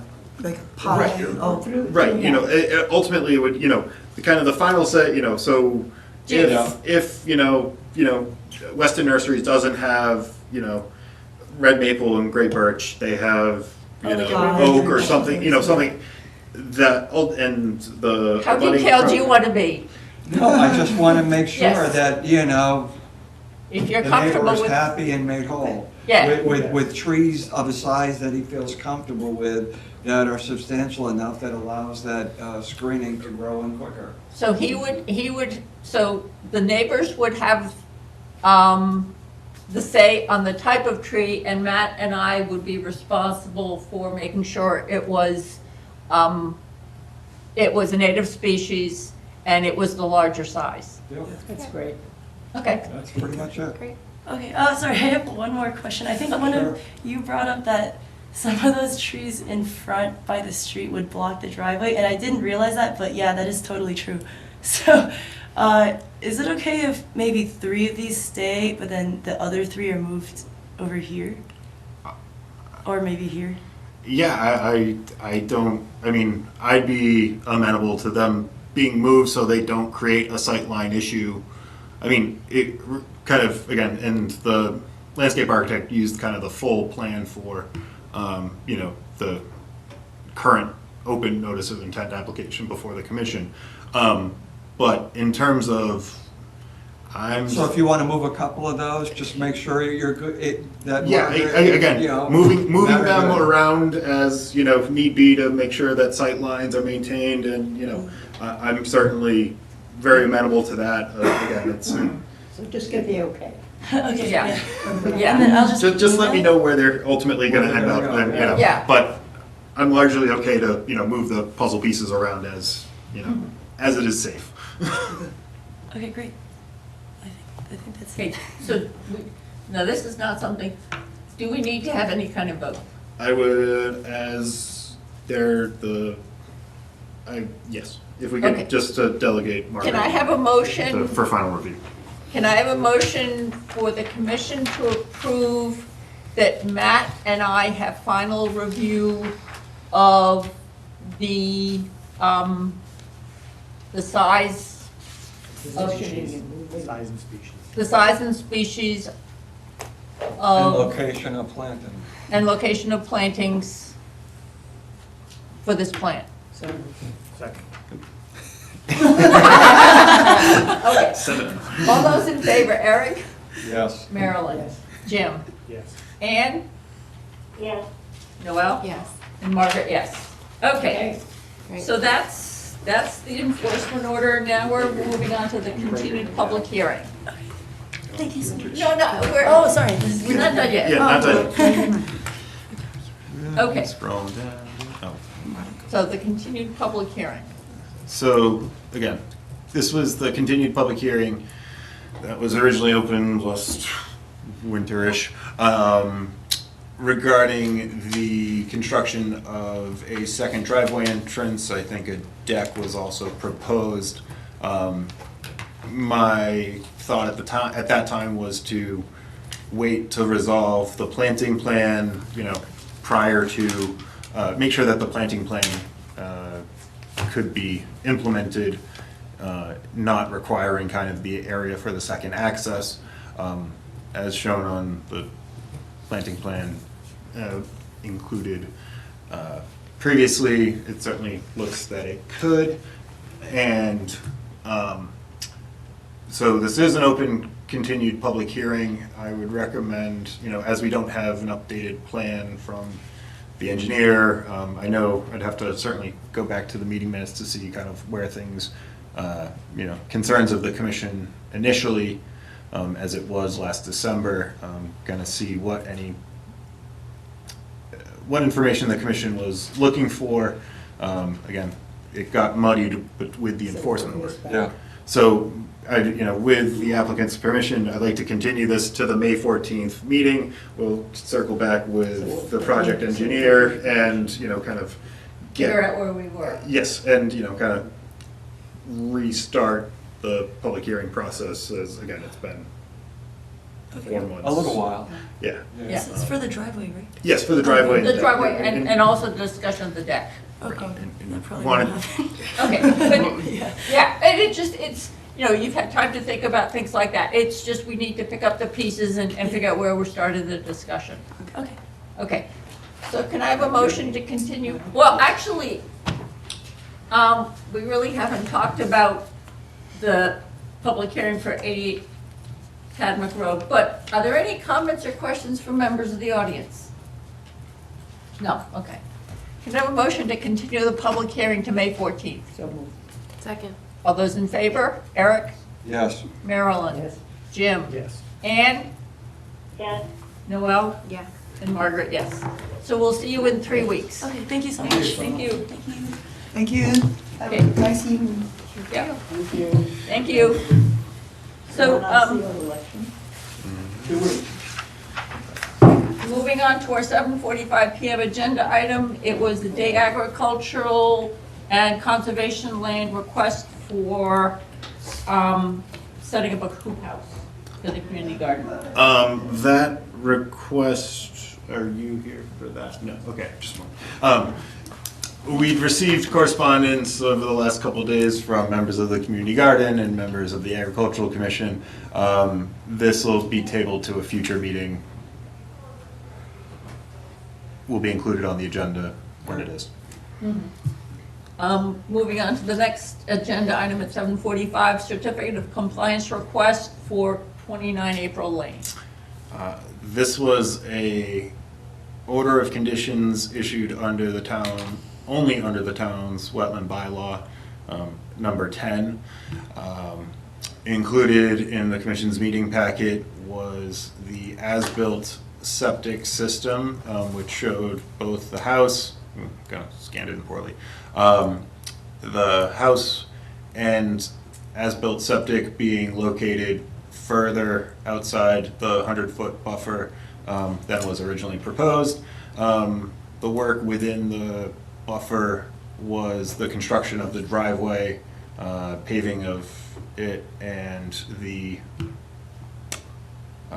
two kind of low earthen berms to channel runoff from the paved area down to the catch basin in April Lane. I performed a site visit last week. The berms and driveway appear to be conveying runoff or stormwater from the pavement down to the catch basin. If there are no questions from the commission, I would recommend issuing the certificate of compliance for local bylaw 010. Can I have a motion to issue a certificate of compliance for DEP wetlands with Westford Wetlands Bylaw 010? So moved. Second. All those in favor? Eric? Yes. Marilyn? Yes. Jim? Yes. No, Ann? Yes. Noel? Yes. And Margaret, yes. Okay.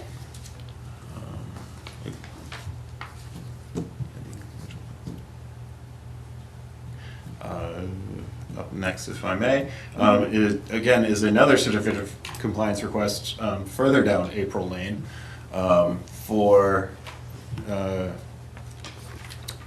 that was issued for the construction of dwelling driveway within the wetlands buffer, compiling available documents available to us. We were able to, the original approved plan showed a portion of the dwelling, garage, driveway within the 100-foot buffer to the wetland resource area. The septic and reserve were located outside of it. The septic as-built shows the proposed dwelling, the existing dwelling, the proposed septic system, and the as-built system being located further from April Lane than was originally proposed, which would then move it further out of the wetland buffer for the wetland that is on the adjoining property of April Lane. If there are any questions from the commission, based upon my site visit last week, I would recommend the commission issuing the certificate of compliance. Can I have a motion to issue a certificate of compliance for DEP file number 334-0671? So moved. Second. All those in favor? Eric? Yes. Marilyn? Yes. 01777. DEP file number 334-0677. So Eric, Yes. Marilyn, Yes. Jim, Yes. Ann, Yes. Noel, Yes. and Margaret, yes. Matt, with your filing system with the Westford bylaw 10 and the DEP numbers, how would you ever know to check the wetland bylaw if you're looking for a particular property? You go by the address? So this came up during closing or approaching a sale. So it's recorded at the registry. So As if you're looking at your files here, how do you? they're. I mean, there's only been 40 of them. Because again, if it's only a bylaw, so it's a freshwater wetland only, or buffer to bordering land subject to flooding. They're few and far between. But I am actually I have asked our archivist who's uploading to kind of work his way through those 40 of them, as opposed to the other kind of the more recent DEP files. Because when you go looking for a particular file, do you look under address? It's a search in our search in Bill's files, usually for the address. Address will do it. Yeah, it's usually by the address. I mean, sometimes it gets, and actually for the prior certificate of compliance, it surprisingly it was lot 29 and house number 29, which very rarely actually ever occurs. Usually it's lot 4, number 5, and everybody's confused. Okay. Ratifying an emergency certificate for the Westford Board of Health. The health agent, after the commission's last meeting, and I went out to property on Tingsboro Road that reported having their well be impacted by high water likely caused by a beaver dam. The email from the health agent, it was included in the emergency certification, as he determined that the water levels were elevated and leading to a private water supply being potentially impacted by the surface water resulting from the beaver activity occurring under the culvert on Stone Ridge Road. The members of Beaver Solutions, employees of Beaver Solutions, went out in subsequent days to try to breach the dam in accordance with the this emergency certification, and were unable. The beavers were rebuilding the dam. I think they ended up having to do trapping, which is again solely under the Board of Health's purview, again as it was constituting a threat to public health and public safety, or public health, with the impact of the water supply. It is anticipated that Beaver Solutions and/or the property owners of Stone Ridge Road will be returning before the commission, likely in the wintertime, seeking permission to construct or reinstall a low flow control device. But as the Board of Health determined it to be a threat to public health, I issued this emergency certification and respectfully request the commission ratify it. Can I have a motion to ratify the emergency certificate? So moved. Second. All those in favor? Eric? Yes. Marilyn? Yes. Jim? Yes. Ann? yes, Noel? Yes. And Margaret, yes. Okay, moving on to page 2. Okay, I do not have I need to finalize the charge for the proposed committee with the town manager. We'll have that on a subsequent meeting. okay.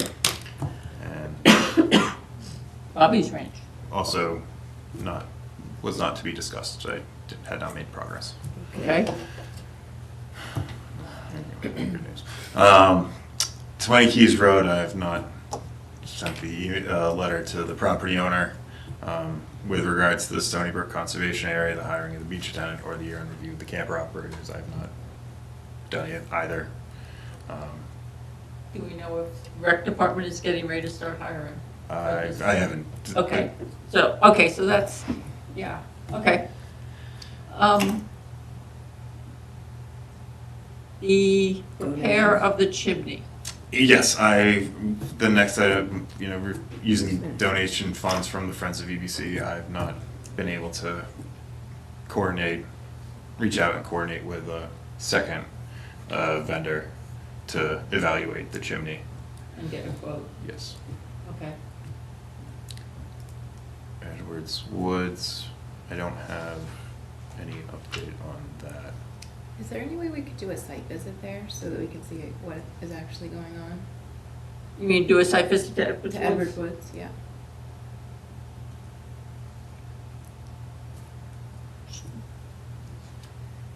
Yep, Yeah, can certainly coordinate a sunny day. Yeah, okay, another nice afternoon. Yeah. yep.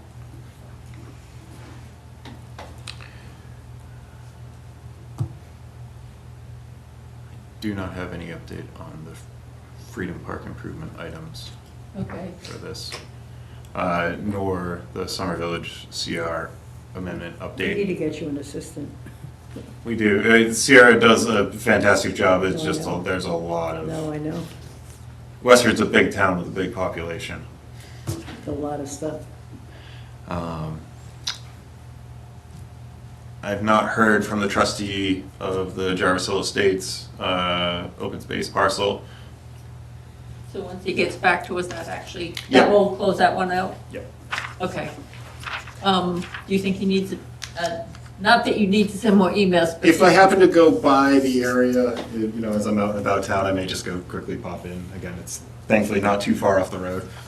But yeah, maybe just checking in, especially where we've had a nice stretch of weather after, snow. Just kind of check in to see what his timeline is. I think it's certainly a good, easy kind of way to make progress to see where things are at. Okay. The April 9th minutes, did people have a chance to review them? Seemed fine to me. Okay. Can I have a, You had two comments. yeah, one of it was just, yeah, and Sierra had said that, because I had questioned whether we were actually being broadcast live on Candidates Night, and we actually were, but we were both off our usual channel, so we were live. And in technical. So, just because hiring arborists costs money, it wasn't clear in the minutes whether, Who's going to be testing that tree? who was responsible for having the tree assessed? Was it the tree on conservation land? The way I understood, the one on the property owner was going to have their own tree taken care of themselves, but it wasn't indicated on what we do with the one on town land. Yeah, I took the discussion as, I'll just read the last sentence. I'll amend to say Salem recommends hiring an arborist to look at the tree. Salem will hire an arborist Okay, to assess the tree on the conservation land. okay. So if there are no other changes, can I have a motion to approve the minutes for April 9th, 2025 as amended? So moved. Second. All those in favor? Eric? Yes. Marilyn? Yes. Jim? Yes. Ann? Yes. Noel? Yes. And Margaret, yes. Okay. And we didn't get the executive minutes yet. Yeah, I drafted them and didn't include them in the, for you guys, so. We'll do that next time. Yeah. Yep. Okay. Before we Jim? adjourn, I think we should add in the fireworks testing, but what do you call it? The water testing for the heavy metals and that kind of thing. We approved, right, we approved the expenditure, but we're gonna have to make contact with that company once we know it's gonna happen, the fireworks, whether it's 4th of July or whenever they do it. And then we have to arrange the dates before and after that for the baseline testing and the post-event testing. It's usually in August that they do it. August, okay. Yeah. So, Yeah, I have a general idea from their previous kind of, All right, we gotta find out really. okay, so what you're Contact person, we should put it on the list of the things. yeah, so track, basically it's, We gotta get a contact person, find out when we should do the pre-test and the post-test. right. That's really what we need. So we need, so get a contact so that we can be monitoring and get the testing scheduled when we know when it should happen. Okay. Not a secret, we should let the contact person know what we're doing and why. yep. Yeah. Many times, I mean, they're back up and running as of soon, recently. I Summer forget. Village? Yeah, I forget it was April 1st. April 1st? Yeah. Yep, they're so, up and running. Yeah, so. Walking down the road. Yeah, so. Okay. Yeah, but you're right, it's, where the date may, we don't know what the date is yet. We don't want to miss that, Right. the window of opportunity. Right. Yeah, that's a good point. Sorry. Okay, we recorded our site visit. You'll send out some possible dates for Edwards Wood site visit? Yep. And we all know that next Wednesday, we're gonna have another discussion on Park Run. If there's no other business, can I have a motion to adjourn? So moved. Second. All those in favor? Eric? Yes. Marilyn? Yes. Jim? Yes. Ann? Yes. Noel? Yes. And Margaret, yes.